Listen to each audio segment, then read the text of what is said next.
Agora, assim, o que eu quero é que a gente comece aqui, porque assim, tem muito assunto pra gente falar, e principalmente com relação ao lance dessa confusão do Eduardo Bolsonaro fora do país, né? Que a gente acaba já misturando isso com geopolítica, né? Porque já virou um negócio quase que de geopolítica.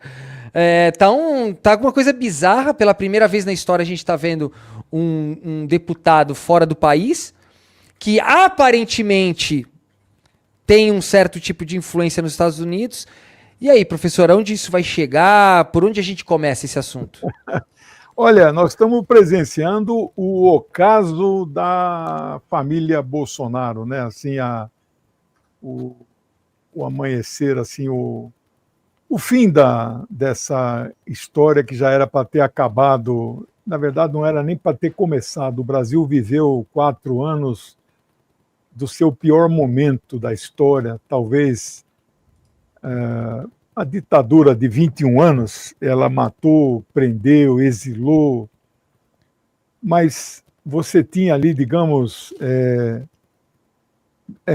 governos que faziam questão de ter uma aparência de honestidade. Sabemos que não havia nada de honesto, tinha corrupção por baixo daqueles militares, mas esse governo Bolsonaro, em 4 anos, ele é o que tem, assim, ele conseguiu ser pior do que a ditadura militar, conseguiu ser pior do que aquele governo mais corrupto que o Panamá já teve também, que a ponto de os Estados Unidos terem que ir lá no país, sequestrar o presidente e levar para os Estados Unidos, envolvido com tráfico de drogas. Então, é uma coisa assim que vai envergonhar o Brasil para os livros de história. Daqui a 50 anos ainda vão ter assim 2, 3 parágrafos contando num box o que foi aqueles 4 anos. Agora nós temos ainda uma resiliência no país. Vocês são mais jovens, mas conhecem a história do o que foi o governo Collor, 1990, 1992, até metade do ano. Ele desgovernou 2 anos e meio, aí entrou o Itamar, 2 anos e meio. Naquela época a presidência eram 5 anos, né? Já foi 6, já foi 5, agora está estabilizado em 4, né? Há quem queira voltar aí a 5 ou até 6 para ficar um mandato só, né? Na França são 7 anos com direito à reeleição. Ali a França é um exagero absoluto, né? Agora, nós temos ali uma situação sui generis, que você falou do filho dele, né, do Eduardo, e quando eu falo uma situação ainda de resiliência, quando eu falei do Collor, 2 anos e meio de governo, aí ele foi apeado do poder. Foi o primeiro impeachment na história. Nós copiamos o impeachment da Constituição dos Estados Unidos em 1778, 79, uma coisa assim, né? Impeachment em inglês é impedimento, né? Eles mesmo lá nunca utilizaram, em 247 anos, 47... Só abriram um processo, né, professor? Chegou a abrir o processo, Nixon renunciou antes, né? Então, nunca aconteceu. O Brasil já fez 2, infelizmente, né? O do Collor e o da presidente Dilma. Mas no caso do Collor, você desapareceu rapidamente aquelas pessoas que votaram nele. O esquecimento é muito rápido no Brasil. Não tinha terminado o governo Itamar, que ficou 2 anos e meio completando o mandato, você já não encontrava eleitores. Você votou em quem? Não, votei aí em Covas, votei em Quércia, votei em Caiado. Foi a eleição que teve o maior número de candidatos na história do Brasil, 22. No meu livro sobre a história das eleições, eu relato em detalhes quanto cada um teve de voto, percentual, etc. 22, nunca teve acontecido isso. Depois disso, o máximo que teve foi 11, né? Então, metade do que teve era uma vontade tão grande de eleger presidente, porque a última vez foi em 1960, com o Jânio, e ele renunciou 8 meses depois, né? Não deu aquele gostinho de eleger. Depois disso, nunca mais teve, então foi só em 89, né? Passaram-se, então, 29 anos sem ter esse gostinho do voto. Então, não achava eleitor mais ninguém votou nele. Rapaz, mas como que o cara foi eleito, rapaz? Ninguém votou nele. Agora, a resiliência ainda está forte. Você tem aí, eu sempre falei 10, 15%, mas eu acho que é um pouco mais. Talvez 20%, 22%, podendo, quem sabe, chegar a 25%. Né? Um quarto do eleitorado. É esse núcleo duro da extrema-direita brasileira, já beirando o fascismo mesmo.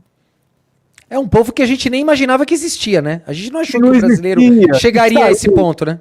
Isso, que saiu do armário com aquelas famigeradas passeatas de 2013, né? Eu falo que o caldeirão do inferno abriu a boca, assim, né? Eu aqui na minha casa, eu fazia todos os finais de ano, reunia família, primos, etc. Eu vinha aqui boca livre, comia, bebia, etc. Mas tem uma parte dos primos que são fascistas, mas eles nunca desabrocharam. Vinham, sabia que eu era comunista, eu sou comunista há 50 anos, mas nunca abriam a boca para nada. No máximo assim, quando começava a falar de polícia, vamos falar de outro assunto, mas nunca. Rapaz, 2013, 2014, abriu aquele caldeirão, aquelas passeatas na Campinas aqui, acho que mais de 100 mil nas ruas. Não sei se eles foram, mas começaram a me dar um gelão. Aí já não vieram mais no final do ano e tal. Aí meu amigo desabrochou. Saiu toda aquela ruindade lá de dentro, sabe assim? Eu sou contra o aborto, eu sou não sei o quê, eu sou... Um deles chegou a botar no Facebook assim, se eu encontrar um comunista pela frente, eu mato. Eu falei, rapaz, então não vou mais encontrar você, meu primo, porque você vai me matar, rapaz. E você sabe que eu sou comunista há 50 anos, né? Aí desabrochou. Uma parte o máximo que a gente imaginava era a direita Alckmin, né?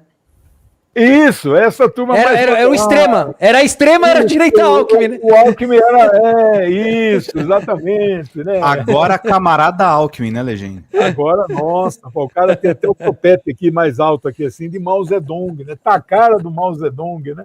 É o camarada Alckmin, rapaz, ali dando o maior enfrentamento, né? Mas um homem de muita. O homem de muita lealdade, o homem de muito princípio, avançando cada vez mais. Parabéns ao presidente, ao vice-presidente Dr. Geraldo, né? Homem de bem, honrado, né? Não me consta nenhum caso aí de enriquecimento, ostentação. Exato. De riqueza, não tem nenhum Porsche na garagem dele, ao contrário do careca do INSS, eu vi lá, tem Porsche, tem BMW, tem não sei o quê. Rapaz, o careca do INSS que não quer ser chamado de careca, Legenda. Não quer ser chamado de careca, nem do INSS. É inacreditável isso. Pois é. Então, pessoal, tem uma resiliência aí, né? Bom, esse Eduardo, do meu ponto de vista, é um homem morto. Um homem morto. A cassação dele, eu acho, aparentemente é questão de tempo. A Câmara parece que avança em 3 frentes diferentes, apesar dele ter muitos amigos. Fica difícil a Câmara coadunar, vamos ver final do ano, a quantidade de faltas que esse homem terá. Não deu certo. Mas espera aí, Lejane, você está falando do Eduardo Bolsonaro, a cassação? É. Então, só que é o seguinte, ele vai ser afastado, obviamente a gente está falando isso, a gente falou isso no começo da live.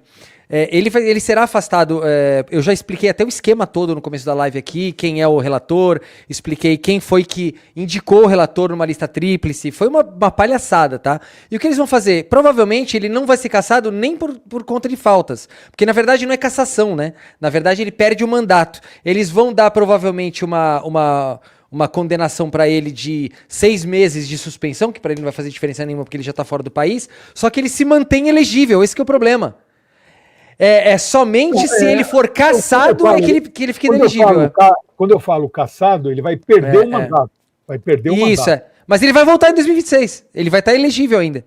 É isso, não, nesse ponto sim, cassação é uma coisa, ele vai perder o mandato pelas faltas, né? Isso aí... Isso é verdade, não é um instrumento de cassação.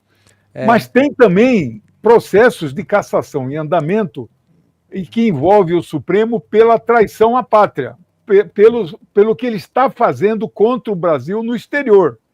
Então, ele está tramando contra o Brasil, está impondo... Bom, agora, outra coisa que é preciso comentar, não acho que ele seja hoje já um homem do esquema Donald Trump, que ele tenha já esses poderes que ele se arvorou dizer que tinha, né? E talvez até tivesse. Eu nunca neguei em várias lives que fiz, eu até anunciava que não duvidem da capacidade e da influência desta família, isso antes das sanções, em influenciar o governo Donald Trump em fazer alguma maldade contra o Brasil. Isso eu disse várias vezes, porque tem uma relação de simbiose e o Donald Trump interessa em fragilizar o campo mais progressista e fortalecer a direita.